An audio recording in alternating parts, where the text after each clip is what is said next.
Hi class, I'm here to talk to you about the expectations for Module 6. We are well along in our class together and we're progressing, and the things that you're going to be doing in this module, you've got your work cut out for you, but don't worry, I'm going to explain it and walk you through it so you understand what's going on, and really it's building upon what you've done so far in the class, and you've been doing a great job, so this should be just more of an integration of what you've been learning and doing, but you may need some guidance, and that's what we're here for. This is going to be part one, maybe of 2 or 3 videos, because there's a lot going on in Module 6, and I want to make sure I cover all of it and not overlook anything. So let's begin. I've got my laptop here, and I'll be referring to it as I talk to you. So if I'm turning away, that's what I'm looking at. I've got our rubrics pulled up, I've got our expectations, and Module 6, you've got 2 things in addition to your weekly discussion. You're going to be doing an SPSS assignment, and you're doing your Milestone 3 paper. Now, let's take things slow, and let's just start with the SPSS assignment. Alright? The SPSS Assignment 2, Exploring Data. Now what you're going to be doing in this is you're going to be opening SPSS and you're going to be using data sets to do specific introductory analyses to display data as well as report means and standard deviations. If you feel as though this is something that you're coming across for the first time, don't worry. Google has a wealth of resources that you can put in and search for.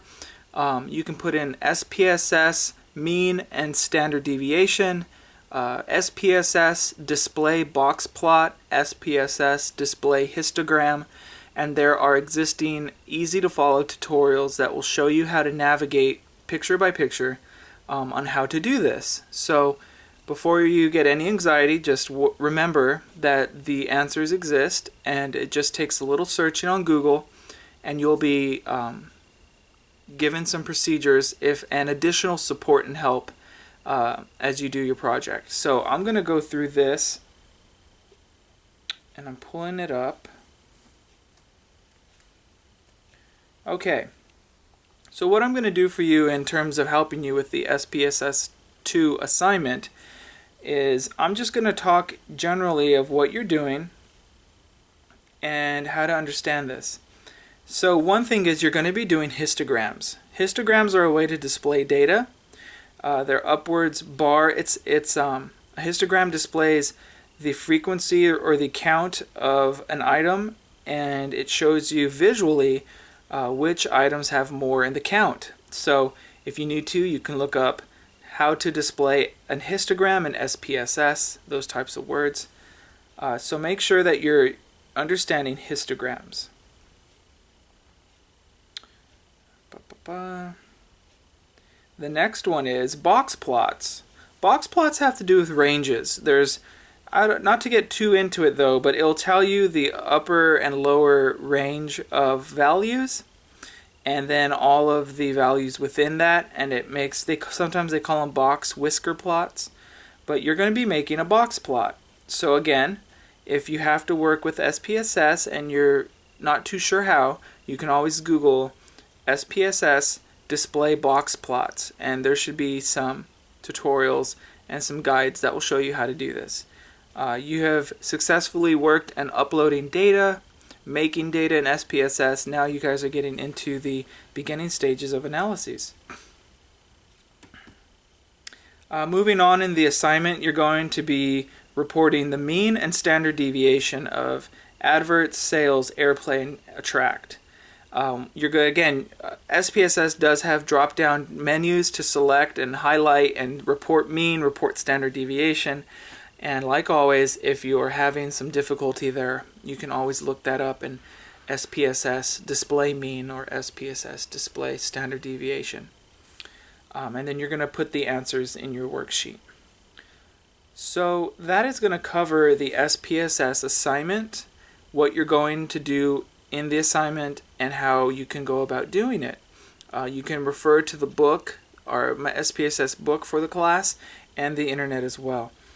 The data tables are there for you, and I think you will find this enjoyable because you will need to do this and work with SPSS later on as we move through Psych 510 and to Psych 520 with your research project.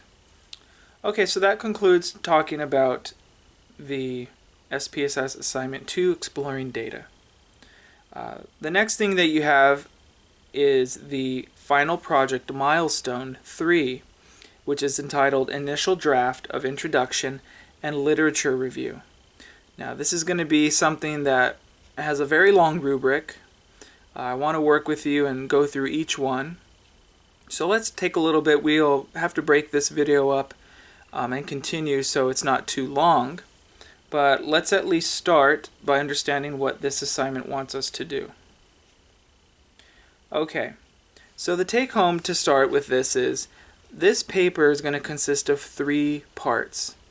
I recommend to please print out the rubric and put it by your side as you work, and work with it, refer to it, highlight it as you are typing your paper to ensure that you are doing everything correctly and thus allowing yourselves to capture as much points as possible for the work that you do by meeting the exemplary content criteria in the rubric.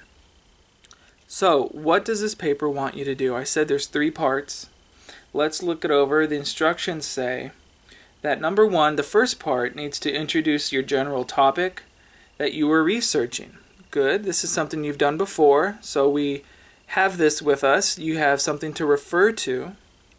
Number 2, the second piece of this paper, provide a summary of the peer-reviewed literature on the topic. You have recently just finished a lit review where you looked at 8 or more articles and you wrote a summary and included an abstract, so you are somewhat familiar with what's going on in the field of your study, of your topic. So number 2 has to do with your literature review that you wrote. And last, the third section, number 3, it says, introduce your research question and your hypothesis. Okay, so we have 3 sections, and what that means is your paper is going to have 3 headers. Something along the lines of, in the center, bold center, you could have introduction.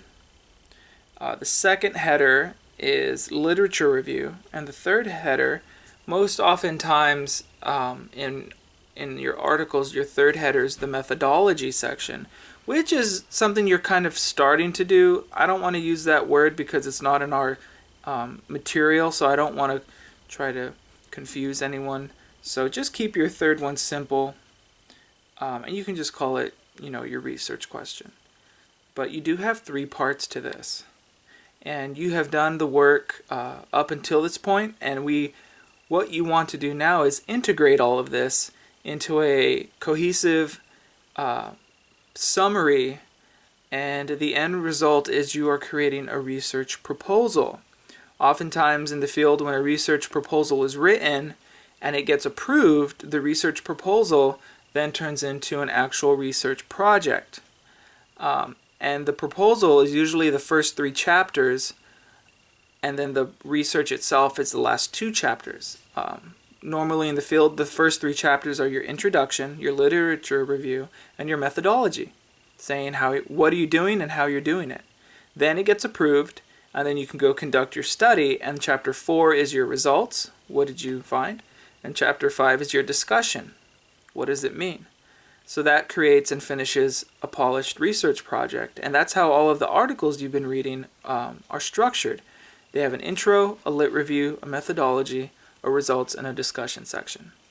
Okay, so on the next video, we will look at the rubric for milestone 3, and we will learn how to disseminate this paper and make sure you are doing everything correctly. All right, thank you.